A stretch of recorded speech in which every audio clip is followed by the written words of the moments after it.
ସବୁଥିରୁ ଜଣାପଡ଼ିବ ଯେ ଜଣେ ତାମସିକ ବ୍ୟକ୍ତି ନା ରାଜସିକ ବ୍ୟକ୍ତି ନା ସାତ୍ଵିକ ବ୍ୟକ୍ତି।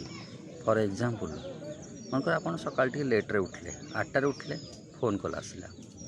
ଜଣେ ଯଦି କହିବ 8ଟା ହେଇଛି ଆହୁରି ଶୋଇପଡ଼ 2 ଘଣ୍ଟା, ହଁ ବହୁତ ଶୀଘ୍ର ଉଠିଗଲୁ ଶୋଇପଡ଼, ଥଟାଳିଆ ଢଙ୍ଗରେ କହିବ, ସେ ତାମସିକ ବ୍ୟକ୍ତି। ଯଦି ଜଣେ କହିବ କ'ଣ ଏମିତି 8ଟା ହେଇଗଲା ଆଜି ଏତେ ଲେଟ୍ ତମର, କମ୍ ଥଟ୍ଟା କରିବ, ଟିକେ କହିବ, ଜାଣିବେ ସେ ରାଜସିକ ବ୍ୟକ୍ତି।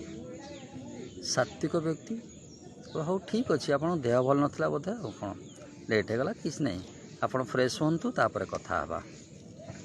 ପ୍ରତ୍ୟେକ ଜିନିଷ, କଥା କହିବାର ଢଙ୍ଗ, ଯେଉଁ ଷ୍ଟାଇଲ୍ କହନ୍ତିନି, ପଚାରିବାର ଶୈଳୀ, ଏସବୁ ଭଙ୍ଗୀରୁ ଜଣାପଡ଼ିଯିବ ଆପଣ କ'ଣ।